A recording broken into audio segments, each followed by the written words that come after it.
로버트 풀검이라고 하는 사람이 쓴 아주 유명한 책이 있어요. 여러분 제목을 아마 들어보셨을 것 같은데요. 내가 배워야 할 모든 것은 유치원에서 배웠다. 이런 책입니다. 내가 살아가기 위해서 정말 알아야 할 것들과 또 어떻게 행동하고 어떤 사람이 되어야 할지를 자기는 유치원에서 다 배웠다는 것입니다. 지혜라고 하는 것은 대학원 같은 어떤 최고봉의 교육기관에서 배우는 게 아니라 유치원의 소꿉놀이 장난을 하면서 배우는 것이다. 이렇게 썼습니다. 그래서 그가 이제 유치원에서 배운 것들을 쭉 나열했는데요. 중요한 것들만 뽑아보면 이렇습니다. 모든 것을 나누어 써라. 정정당당하게 행동하고 놀아라. 다른 사람들을 때리지 마라. 물건을 사용한 다음에는 내가 처음 가져온 곳에 도로 갖다 놓아라. 내가 어지럽힌 것은 내가 치워라. 내 것이 아닌 것은 만지지 마라. 남에게 상처를 주었거든 미안하다고 말해라.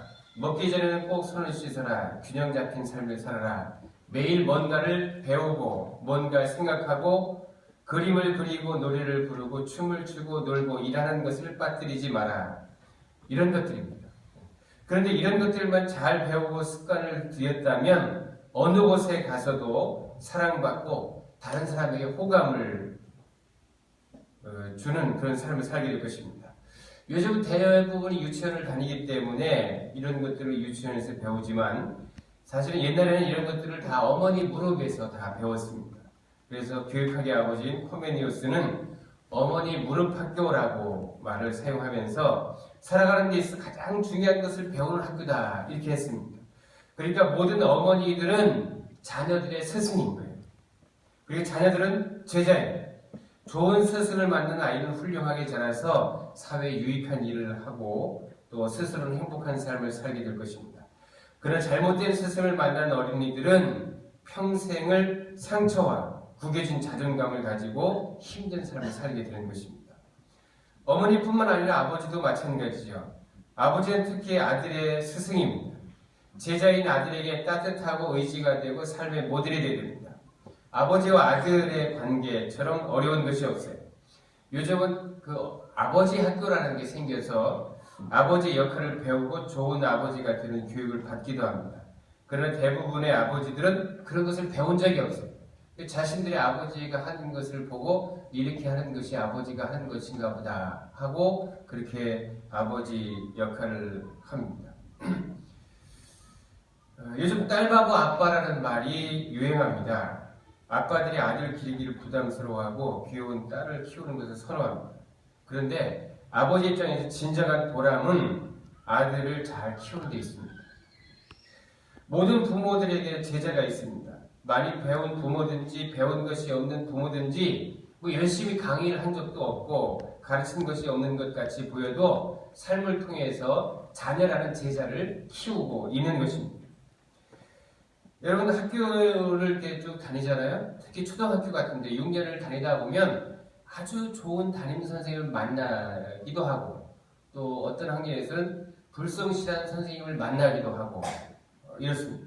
그런데 그 차이가 얼마나 큽니까?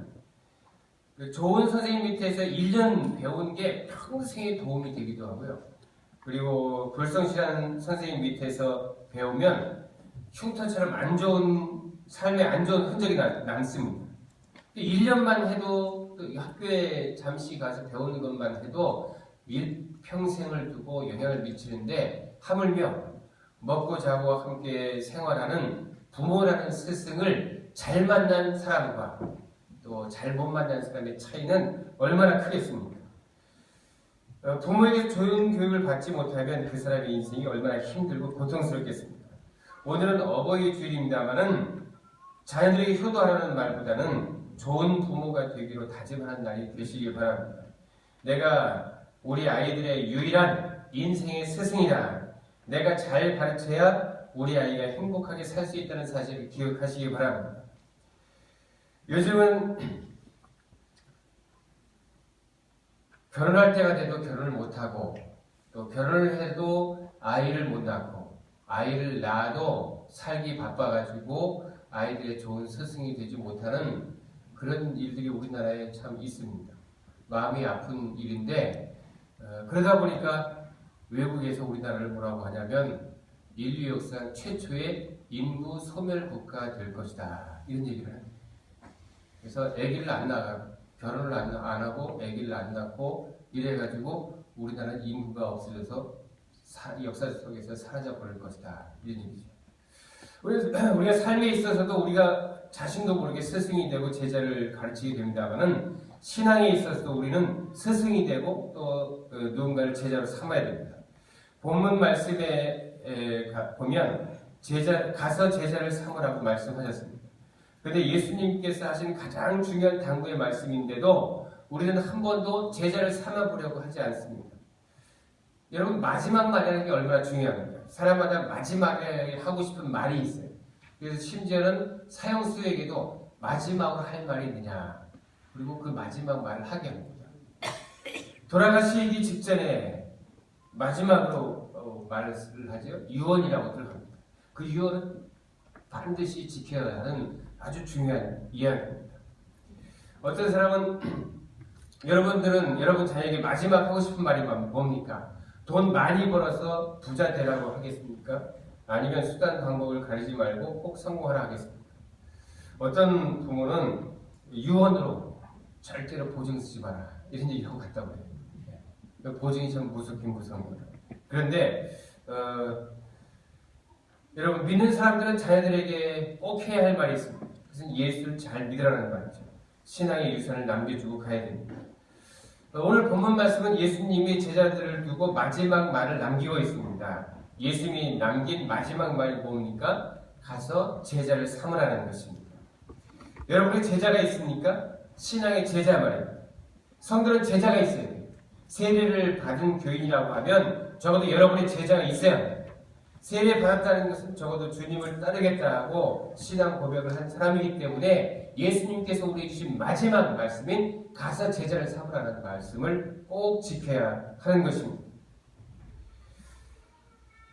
세례를 받는데 제자가 없다고 하는 것은 오늘 주님이 주신 명령을 거스르고 있는 것입니다.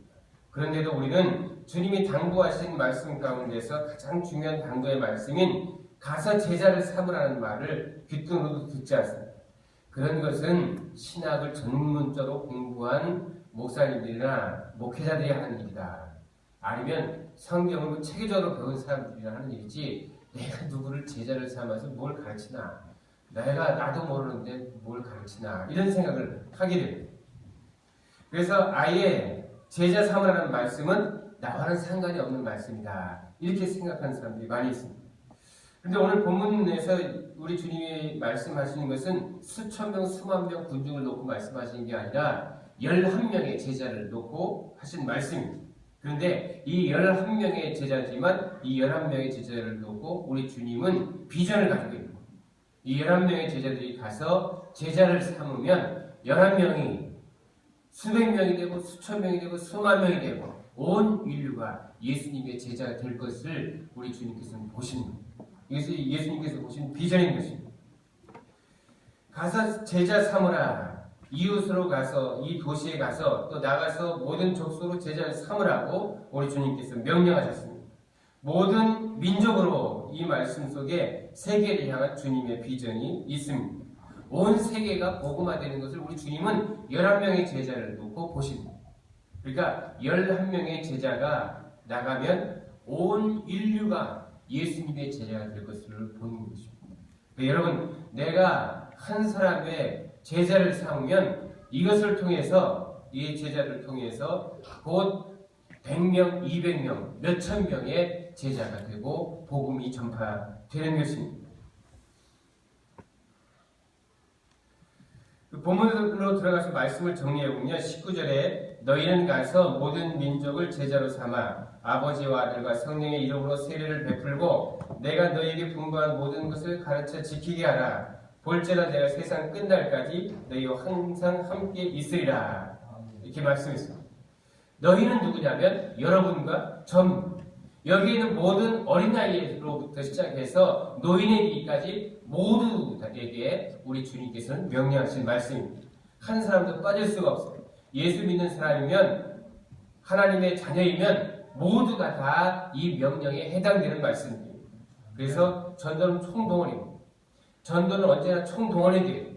전도하는 사람이 있고 전도 안 해도 되는 사람이 있는 게 아니라 우리 예수 믿는 모든 사람, 예수님을 구주로 믿는 모든 사람들은 가서 제자를 삼아서 가르쳐야 하는 것입니다. 예수님은 세상에 가실 때 오늘 성경 말씀에 보면 가서라는 말이 앞에 있어요. 가야 됩니다. 제자를 삼으러 가야 돼요. 적극적으로 가야라는 말씀입니다. 복음을 전하는 사람은 앉아서 전할 수가 없어요. 예수님도 이 마을 저 마을 찾아가면서 복음을 전하셨고 예수님의 제자들을 훈련시켜서 이 마을 저 마을 각 마을로 보내서 복음을 전하도록 그렇게 하셨습니다. 그래서 제자들은 그 명령대로 갔고요. 그리고 바울도 그랬고 실라도 그랬고 빌립도 그랬습니다. 열심히 가서 제자 삼는 일을 했습니다. 우리도 가야 합니다. 찾아가야 돼요. 가야 만날 수 있고 만나야 전할 수 있고 전해야 듣는 자가 있습니다. 듣는 자가 있어야 믿는 자가 있고 믿는 자가 있어야 구원받는 자가 있는 것입니다. 그리고 구원받는 자가 있어야 제자가 있습니다. 제자가 있어야 가는 자가 있는 것이죠. 이것이 하나의 순환입니다. 교회는 이렇게 순환의 고리가 되면서 10배, 100배 배가를 하면서 오늘날 11명의 제자가 온 세상에 수억 명의 믿는 사람이 있게 만드는 것입니다. 어느 한 곳이라도 막히면 거기서 복음은 소멸돼요. 인구 소멸국가가 있는 것처럼 복음 소멸국가. 우리가 주위에 복음을 누구인가 전하여서 받고 또 그를 통해서 예수를 알고 복음을 믿었는데 거기서 나에게서 끊어지면 그러면 거기서부터 더 이상 예수님의 복음은 전파되지 않는다 말이죠. 그러니까 모든 믿는 사람들은 가서 제자 삼는 일에 힘을 써야 됩니다. 그 다음에는 모든 민족으로 제자를 삼아야 하는데 복음에 제외된 사람은 아무도 없습니다. 어린이도 어른도 노인도 다 포함됩니다. 아버지도 할아버지도 삼촌도 고모도 다 해당이 됩니다. 친가도 외가도 처가도 시댁도 다 대상입니다. 무슨 대상이냐면 제자의 대상입니다.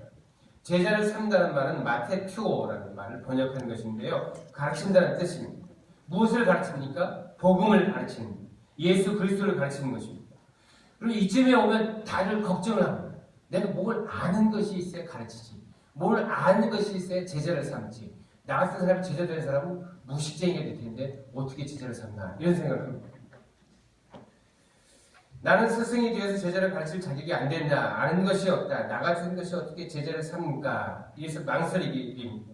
그러나 여러분들이 구원받기 필요한 모든 것들을 이미 다 알고 있습니다. 이미 세례받을 때 구원에 필요한 모든 것들을 다 배운 것입니다.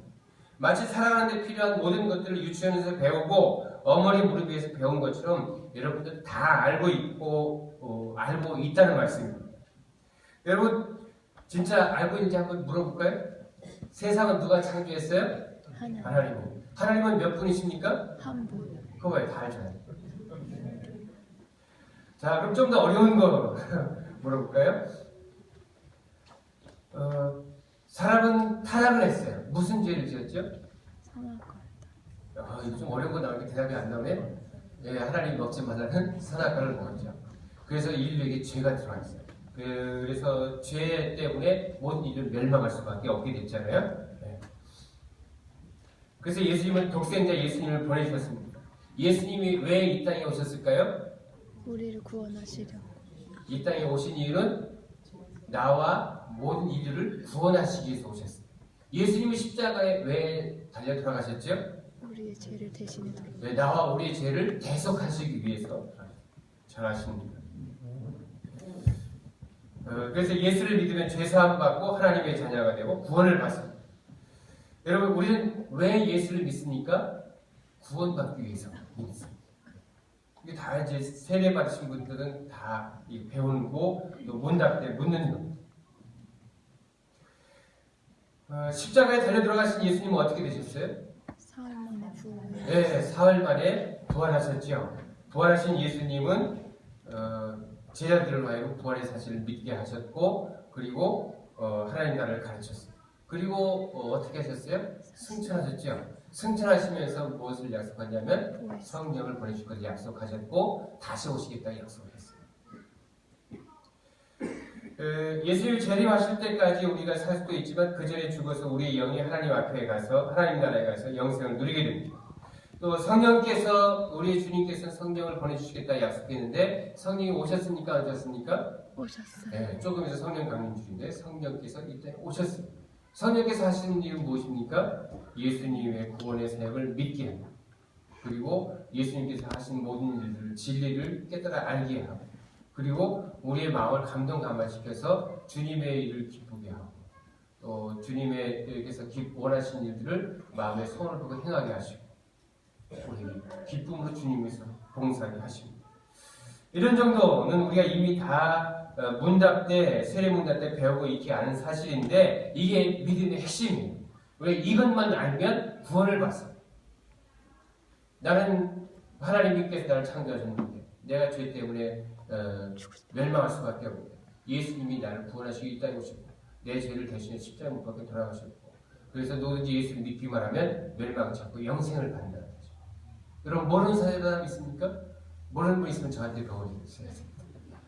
그러니까 우리 예수를 믿기로 하고 그리고 배우고 그렇게 해서 또 누군가에게 가르치고 해요. 마치 젊은 사람들이 나 이제 결혼 안 해요. 결혼한 사람들이 나 이제 얘기 안 나. 그렇게 해서 집안의 대가 끊어지고 나라 인구가 소멸되게 되는 것처럼 오늘날 우리나라 교회 성도들이 예수를 믿어도 가서 복음을 전하지 않고 제자를 삼지 않고 그렇게 하니까 교회가 점점 교인들이 줄어들고 교회가 소멸되게 되는 것입니다. 이런 위기에 우리가 있는 것입니다. 여러분들이 부족하다고 생각하십니까? 예수님은 다 여러분과 같은 사람들을 제자로 불러서 사용하셨습니다. 예수님의 제자들은 똑똑한 사람들이 아니었어요. 직업도 율법사나 랍비나 이런 사람들이 아니었습니다. 고기를 잡거나 농사를 짓거나 이런 사람들이었습니다. 그런데 그들이 세계를 흔들었어요. 똑똑한 제자라고 하십니까? 아닙니다. 지금 여러분 가까이에 있는 사람들을 제자로 삼으시기 바랍니다. 그를 통해서 세상이 흔들리고 직장이 흔들리고 가정이 변화할 것입니다. 주님께서 성령을 부어주신다고 하셨습니다. 성령 받은 제자들이 세상을 바꾸고 있습니다. 세상을 바꾸는 뿌리가 바로 나입니다.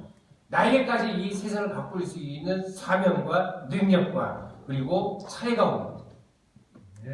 여기서 여러분들이 제자 되기를 멈추겠습니까? 제자 삼기를 멈추겠습니까? 그렇게 해서는 안 되는 것입니다. 여러분이 전한 복음이 성령의 능력을 입고 사람들의 가슴에 꽂힐 때에 그 사람을 통해서 세상이 바뀌게 되는 것입니다. 너희는 가서 모든 민족으로 제자를 삼아 아버지와 아들과 성령의 이름으로 세례를 주고 세례를 받는다는 게 뭐냐면 거듭나는 것입니다. 중생하는 신앙 고백을 하는 것입니다. 이것을 통해서 예수는 나의 구주고 나의 생명이라고 선포를 하는 것입니다. 그렇기 때문에 여러분들 제자를 삼아서 그 사람을 하여금 세례 받게 하는 것이 중요합니다. 그래서 내가 전도한 사람이 매년 세례 받는 사람이 있어가지고 세례식 때마다 꽃을 준비해서 선물할 수 있는 여러분들 되시기 바랍니다. 여러분 이후에 천국에 가서 보람은 그것밖에 없습니다. 여러분 천국에 가서 돈 자랑을 할 수 있겠습니까? 천국에 돈이 필요가 없는 겁니다. 천국에 가서 명예나 지식을 자랑하겠습니까? 그런 지식도 아무 쓸데가 없습니다.